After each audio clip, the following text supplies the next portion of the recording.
Hello and welcome to another Raggy's beer review. So today we're going over to Wight Knuckle, based in the Isle of Wight, for their Black IPA. I'll read it if it says anything on the back. Inspired, brewed and canned on the Isle of Wight. Black IPA, surely that doesn't make sense. We don't understand it either. No, I don't. But that doesn't stop it being oh so good. Mixing rich dark roasted malts with dank and juicy hops is a taste sensation that makes for a highly crushable brew. WhiteKnuckleBrewery.com. So, craft beer brewery on the Isle of Wight. Big massive thanks to Andy and Angela, the happy drinkers, for picking me this up. Yeah, tropical note. It's a funny style because it's IPAs. Pale ale, and it's black, and it's like, how does that work? And then you've got the tropical side of things, and then you've got the side of things that tastes like a stout. So yeah, it's bonkers, literally on all levels, and it tastes really, really good and all. So I've had many a black IPA. I'll leave the rest there while that dissipates. So there we go. Oh, another long day. Didn't get home till 8:30 last night. Been at Alton Towers all day today. Got home at 6 o'clock. And yeah.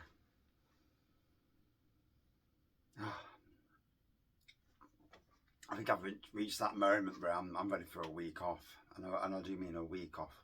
All work.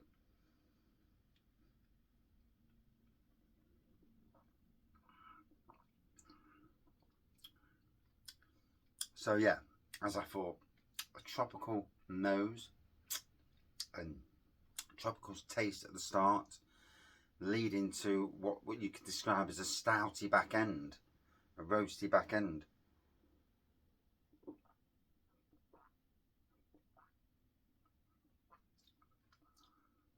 Black IPAs are just bonkers, aren't they? I mean, you can get white IPAs, black IPAs.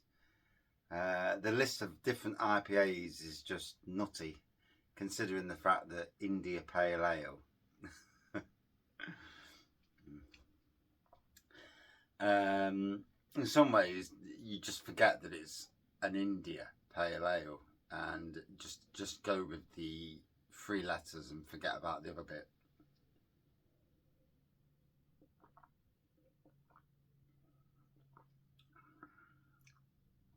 It's tasting bloody nice though. Going down a treat, gotta be honest, it's 23 degrees today. Cracking day at work. Caught up with amazing that what a difference a week makes. You're away from a workplace for a week, because I work at 2 workplaces, so I split me days up between them, and generally I try and do the 2 days at the Newark site together. It's a lot further to travel, and 2 days is all it needs to keep it in good fettle and in good standing. And yeah, I've done all the big mowing today, so that looks great. So that's on a ride-on mower. Get it all nice and striped, get it all picked up, all the grass boxed up. And all the grass is going now to the secret garden area that I made. And where there's bare soil, I'm putting it on bare soil or even on top of weeds as weed suppression, just to stop the weeds coming through, but also to keep the moisture in the ground and for it to release the nitrogen from the grass into the ground as well. It's a multi-complex layer of things that it does, more so than just one thing. It does a lot of things. And after a few weeks, when it starts to go mushy, I'm then going to put, as soon as the weather cools down as well, and it's a bit wet, I'm going to put a load of hydrangeas all the way around. So it's a pond area. And just to get beautiful colours, whatever colours they'll turn out to be, whether it be pink, white or even blue, or a mix depending on the pH level of the soil. Hydrangeas change with pH, so If you buy an hydrangea from the shop and it's blue, white or pink, put it in your soil and it changes colour. You're like, what the hell's going off here? I didn't buy a bloody pink hydrangea, I bought a blue one. It's your pH levels.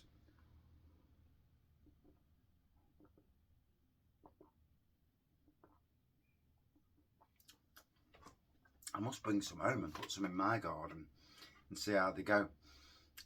Just for a bit of summer colour, because the colour lasts literally all summer long.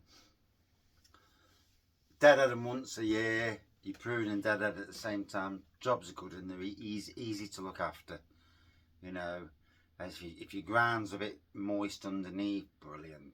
They'll absolutely love it. They'll thrive in soil that is moist.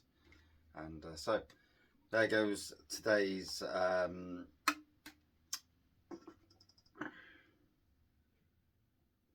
so a little bit of what I class as sediment in the bottom, and I'm not sure if it was sediment or where it's settled.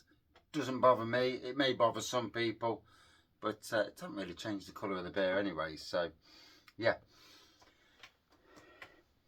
like I say, first ever beers from this brewery. Son and daughter-in-law, my daughter and son-in-law, are going down soon on holiday to Isle of Wight. So while they're down there, I might give them a bit of a thing to go and get me some beers. I think there's one brewery on there that I didn't get any beers from, and I might try and see if there's any more from this brewery, and pick a couple of each up for me and Andy to drink.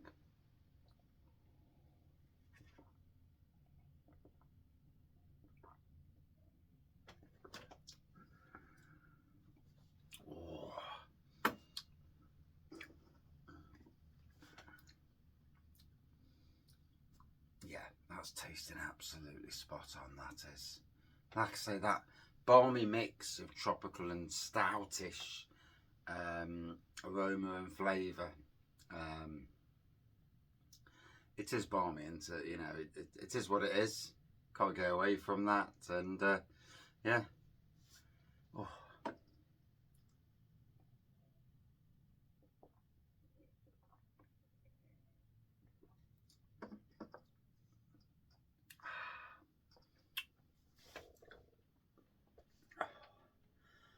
And it's nice to sit down. Gotta be honest. What was the ABV? I don't know if I haven't even looked at the ABV.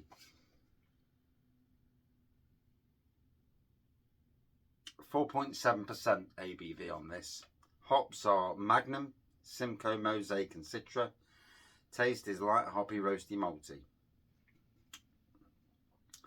Follow our story at Wight Knuckle Brewery.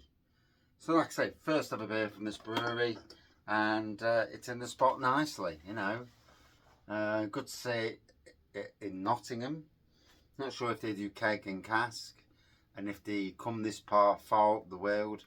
I suppose it's getting it across the channel, getting it across England's one thing, and then out and about, you know, the logistics I suppose are a bit of a pain, because you've obviously got to go across the sea, unless you've got a boat and can 2 lids across without having to pay to get it across. So probably they just brew and keep it on the island, or they maybe send it out by a postal. I'm not really sure on that side of things. I didn't check out before I came down the shed.